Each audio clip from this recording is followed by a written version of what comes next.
Con la lista de oradores, ahora sí, es el turno del señor diputado Pablo Abdala. Muchas gracias, presidente. Señor presidente,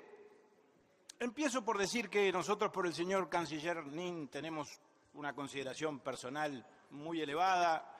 y un respeto personal muy especial.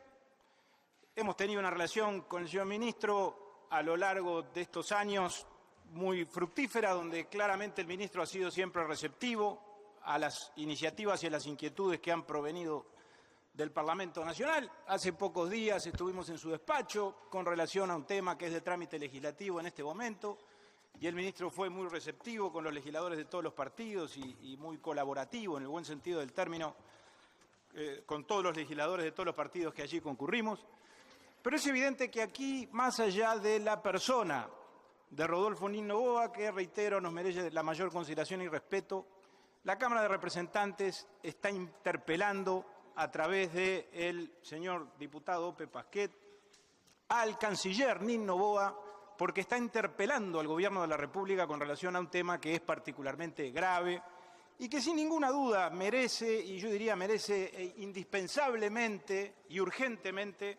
que el Gobierno actúe y que esté a la altura de la historia, que es, por cierto, lo que a esta altura de las cosas nosotros en muchos aspectos estamos empezando a dudar. Y esta es una valoración de carácter político que no tenemos más remedio que reflexionar sobre ella y ponerla sobre el tapete. Porque es evidente que, aquí se ha dicho, yo no lo voy a reiterar, pero por tantas situaciones de hecho que todo el mundo conoce, que todos reconocemos, muchos en voz alta y otros reconocen pero lo hacen en voz baja porque por razones políticas no pueden decirlo oficial o públicamente, es evidente que en Venezuela hay, como se ha dicho, una dictadura cívico-militar, donde se violan los derechos humanos, donde se viola el principio de separación de poderes, donde se manipula el poder electoral y al poder judicial, donde se proscriben candidatos y líderes políticos de la oposición, donde se mata y se encarcela. Y no, señor presidente, como se ha intentado desde la bancada de gobierno, a mi juicio, apuntalar una mentira por una suerte de confabulación de las derechas. Yo me pregunto si forma parte de esa conspiración de las derechas Amnistía Internacional, que hace pocos días ha dicho elocuentemente que hay graves violaciones de derechos humanos en Venezuela en cuestiones que tienen que ver con detenciones arbitrarias por motivos políticos, etcétera. La declaración sigue, no la voy a leer toda porque no tengo mucho tiempo. Me pregunto, señor presidente, si de esa conspiración forma parte el propio gobierno. Forma parte el propio señor canciller Nin. Porque, ¿por qué si no entonces, o con qué razón el Gobierno de la República y el señor ministro de Relaciones Exteriores declaró en el ámbito de la UNASUR su alarma por la situación que atraviesa la República de Venezuela? Si no hay alarma, si todo en todo caso es urdido por una suerte, repito, de confabulación, ¿por qué fue necesario declarar eso hace pocas semanas? Eso es porque las derechas contra las izquierdas, en todo caso, estamos librando una batalla ideológica o de información o de desinformación para apuntalar una mentira desde algún lado. No, porque para empezar, reducir esto a una cuestión de derechas e izquierdas es también absolutamente autoritario, por definición, y por lo tanto creo que es una simplificación que lo único que hace es, en tal caso, intentar ocultar las cosas, señor presidente. Yo creo que es claro que en Venezuela, desde el punto de vista de la vigencia democrática, nosotros estamos obligados, en la medida en que integramos el sistema interamericano y en la medida en que integramos distintos sistemas de integración regional, a promover y a preservar la democracia en la región en toda su extensión. Tenemos que hacerlo además, señor presidente, por una razón que tiene que ver no con la democracia de Venezuela, sino con la democracia en nuestro país. Porque si no lo hacemos, en todo caso, a la corta o a la larga, estaremos ahí sí conspirando o en tal caso por negligencia contribuyendo al debilitamiento de nuestra propia democracia porque estaremos relativizando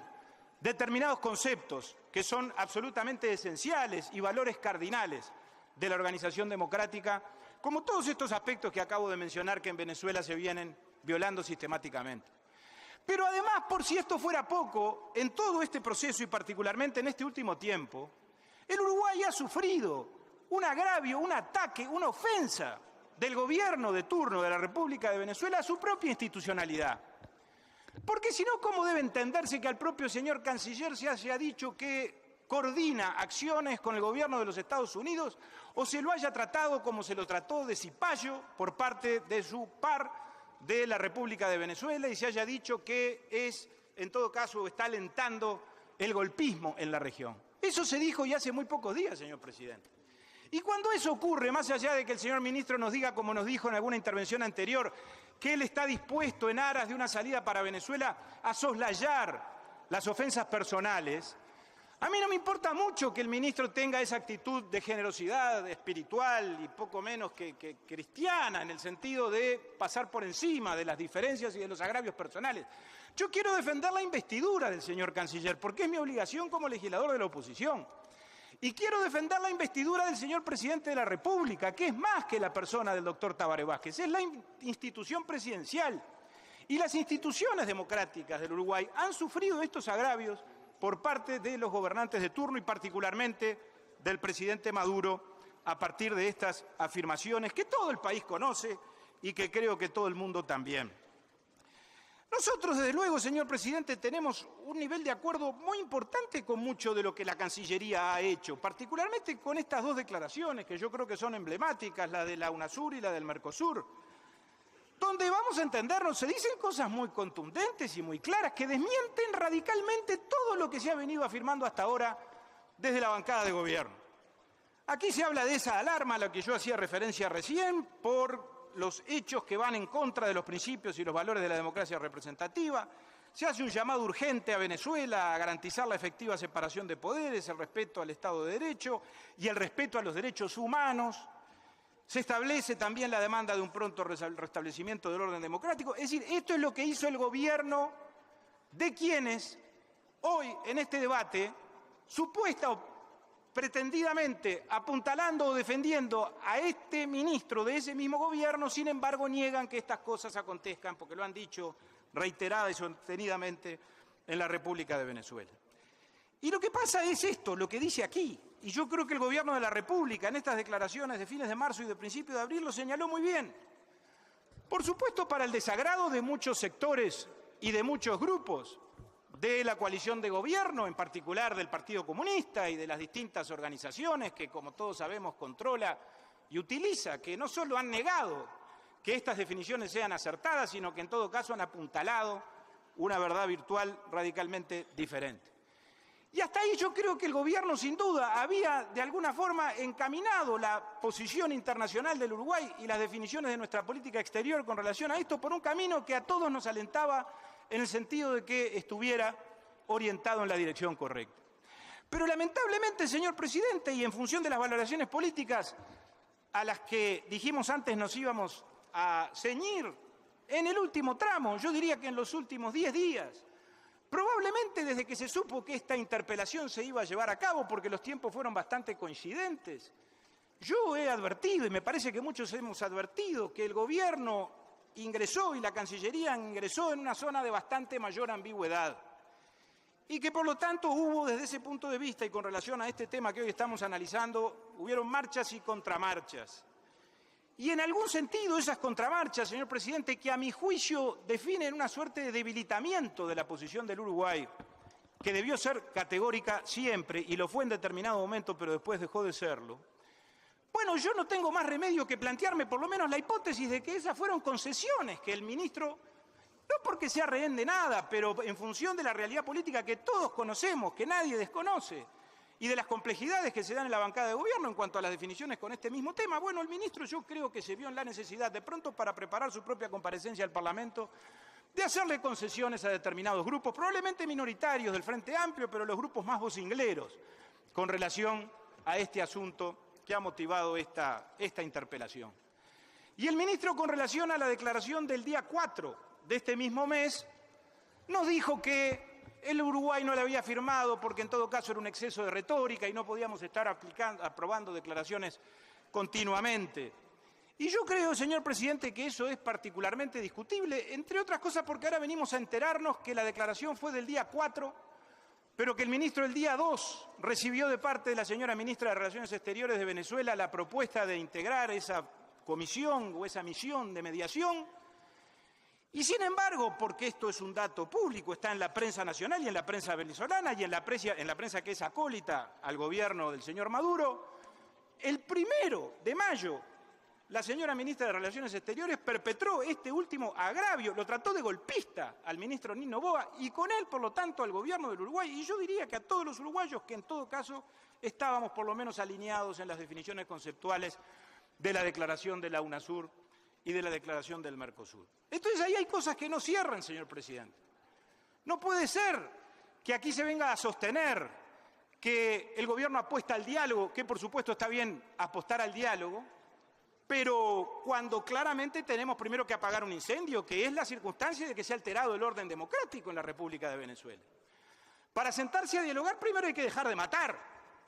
primero hay que restablecer la vigencia de las instituciones. Eso era lo que reclamábamos incluso cuando los tiempos de la apertura democrática en el Uruguay, a partir de los años 81, 82, 83, que se generan condiciones, por lo menos desde el Partido Nacional.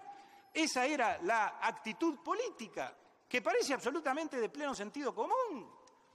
Para dialogar entre dos o entre los que tengan que dialogar, primero hay que dejar de agredirse, hay que dejar de violar los derechos humanos, hay que dejar de atacar, hay que dejar de utilizar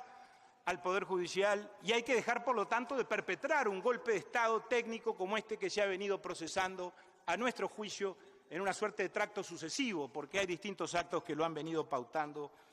en los últimos días particularmente. Y uno de esos actos que sin ninguna duda definen un proceso que apunta al golpe de Estado y a la ruptura institucional definitiva en la República de Venezuela,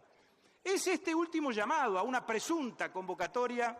de una Asamblea Nacional Constituyente, que a mí me sorprendió mucho y no me sorprendió gratamente, lo debo decir con enorme honestidad. El señor ministro conestó o legitimó o dijo que entendía que podía ser una salida y una forma de que los venezolanos resolvieran estas cosas. Repito, en el marco de ese cambio de temperamento que se dio en los últimos días, cuando esta Asamblea Nacional Constituyente, así llamada, a la que convocó el señor Nicolás Maduro, claramente es, como se ha dicho, un apartamiento de lo que la propia Constitución de la República de Venezuela establece. Yo me he tomado el trabajo de indagar, señor presidente, y he pedido el texto de la Constitución de la República Bolivariana de Venezuela, lo tengo aquí. Y la Asamblea Nacional Constituyente de la que habla el señor Maduro no es para reformar la Constitución. Los procedimientos para reformar la Constitución en la Constitución de Venezuela están muy claramente establecidos. Y hay tres mecanismos: a iniciativa de la Asamblea Nacional, que es el Parlamento, a iniciativa del Poder Ejecutivo o a iniciativa popular de un determinado número de ciudadanos inscriptos. Esto a lo que apunta es a lo que el propio señor Maduro definió públicamente la semana pasada. Es a convocar a una suerte de asamblea de ribetes fascistas. A mí me hizo acordar mucho el Consejo de la Nación de la dictadura militar uruguaya. El Consejo de la Nación que integraban parlamentarios designados por el gobierno, los comandantes en jefe de las Fuerzas Armadas, las autoridades judiciales designadas, por supuesto, y maniatadas y manipuladas por el gobierno de hecho o por la dictadura de aquel entonces, y hacia eso es hacia lo que está conduciendo el señor Maduro con esta presunta salida, que en realidad es una salida para él, es una vía en definitiva para terminar de perpetrar el golpe de Estado que está en ciernes y que está en marcha en la República de Venezuela, señor presidente. Eso me parece claro que es así. Chávez no se atrevió a tanto cuando reformó la Constitución en el 99. Es más, yo creo que desde el punto de vista formal los procedimientos de aquel entonces fueron irreprochables. Hubo dos consultas populares, una para preguntarle a la población si estaba de acuerdo en reformar la Constitución. Después hubo llamado a elecciones para integrar la Asamblea Constituyente con voto universal, secreto y por lo tanto legítimo. Y después un nuevo referéndum para ratificar el proyecto de reforma constitucional o de nueva Constitución que emergió de esa Asamblea Constituyente. No es esto, a no engañarse, a no comerse la pastilla, como se dice vulgarmente, lo que el señor dictador Maduro está intentando perpetrar en la República de Venezuela. Y cuando desde nuestras bancas y desde la oposición uruguaya y desde la oposición de la República o en este Parlamento se proclama la necesidad de aplicar la Carta Democrática, yo creo que ahí también se ha apuntalado otra mentira, señor presidente. No es en el afán de aislar o de expulsar a Venezuela. Hay que leer la Carta Democrática. La Carta Democrática lo que establece es una suspensión de los países que incurren en una circunstancia de ruptura institucional, pero después establece mecanismos muy claros de acompañamiento de gestiones diplomáticas, de buenos oficios, a los efectos de ayudar a los países a que lleguen, por lo tanto, al restablecimiento de la plena vigencia del orden democrático. Entonces, nosotros estamos obligados porque en estas situaciones, señor presidente, y en estas discusiones o en estos debates donde a priori y con un sentido de tolerancia muy amplio todas las posiciones son legítimas, la forma de resolver estas discusiones es el derecho internacional, es aplicar el derecho, es lo que establecen, por lo tanto, los instrumentos jurídicos a los cuales el país ha adherido, entre ellos la Carta Democrática de la OEA, donde desde nuestro punto de vista, por lo tanto, es absolutamente inexorable que el país y que los países que integran el sistema interamericano procedan en el sentido de aplicar la Carta Democrática, señor presidente. Por lo tanto, y termino, yo creo que aquí lo que está claro es que no estamos asistiendo a ningún capricho de carácter ideológico por parte de quienes hemos promovido y prestado nuestros votos para que se llevara adelante esta interpelación. En todo caso, los caprichos ideológicos habría que buscarlos en otro lado, señor presidente. Lo que nosotros simplemente estamos reivindicando, y vaya si eso está en la más honda tradición de la colectividad política que integramos, es la vigencia del derecho internacional, es el respeto por los derechos humanos y es, en definitiva, que los venezolanos puedan ser dueños de su propio destino. Pero para que puedan ser dueños de su propio destino,